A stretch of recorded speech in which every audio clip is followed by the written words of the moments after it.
why I wanted to become a veterinarian is growing up a Jehovah's Witness is tough for a kid because you don't get to celebrate holidays, none of that stuff. It's a very strict religion. They take the Bible seriously. Mr. Steinball, I want to be an animal doctor. He looked at me and said, there's no way on this green earth you're ever going to be a veterinarian, Michael. So why don't you just go to work for Brother John and become a plumber?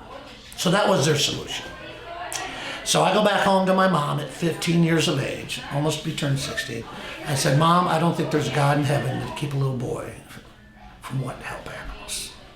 So I said, Mom, I hate to tell you this, but I'm going to have to leave the church, and I'm just going to have to figure out how I'm going to make my way to become a veterinarian, because that's what I want to do. Yeah, it was tough, because my mom, I love my mom. The hard part was talking to my guidance counselor and finding out how I can go to veterinary school, because I thought it was a test you took. If you passed it, you're a veterinarian. That's how naive I was. Because I was a kid, and I wasn't exposed to anything. I was in this sheltered little bubble. Probably in 81, 82, these rescue groups started popping up. And so I would tell rescue groups, because most vets hated them. Said, all they're going to do is just rip you off. They just want you to give them discounts and blah, blah, blah. But I embraced them. 20 dogs coming in at 6 o'clock. Trucks coming in. And we got no place to put them.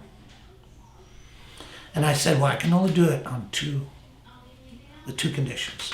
And I said, what's that? And I said, I want to spend a little time with them because I want them to know what love is. And I told each and every one of them, you're not going to die in vain. I'm going to stop this euthanasia for population control that everybody else wants to sugar over. Oh, it's inhumane to have them, like this dumbass orthopedic surgeon.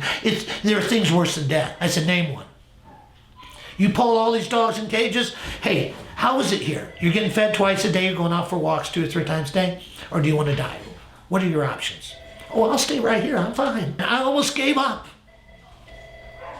I was 4 years into this. We were so proud that we got to 1,000 adoptions a year. Then I read that at that time, because we're talking about the early 2000s, the report came out, and this is what was declared. Over 250,000 dogs and cats were euthanized in Metro Atlanta. And I wasn't even moving the needle. So I was almost ready to give up. And I was asked to speak to a school about being a veterinarian. And I thought I was going to a high school and talking to a bunch of kids that were thinking about becoming a vet. And I get there, and there's 250 kids there, kindergarten through 3rd grade. They told me stories, story after story. And as they were telling their stories, and I was about ready to give up rescue, I said, oh my God, that's how I'm going to save them all. I'm going to have kids tell stories about animals that don't belong to them. I'm Claudine Wilkins. I am an attorney in Atlanta, Georgia. Been here all my life pretty much, and both Michael and I, Dr. Good, have been lifelong friends, and we're both pioneers, I would say, in this field of animal welfare. How did you guys meet? Take a wild guess. At a veterinary clinic. She can be mean. How? So, am I bossy though? I think you think I'm a little bossy. Well, you have to be. You're only like 4 foot tall.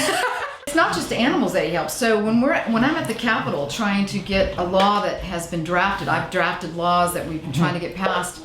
And can you come and testify, Michael? Sure. He'll come down to the Senate hearing committees and testify. He calls me and says, Claudine, we got a lion, okay, a lion cub, and we need to find it a home. I had researched how easy it is to get a lion cub. I was mad that these drug dealers were gonna raise it as their mascot or whatever. So I learned a lot about the business out there. We have to change the next generation on the way they think. We have programs that we need to put in place. We need awareness. We gotta stop the faucet from overflowing. I've watched reality shows with animals, and they're all, well, we hope things work out. No, it always works out on my show. Okay? It's always going to have a happy ending. The bad guy goes away and the animal gets a loving home.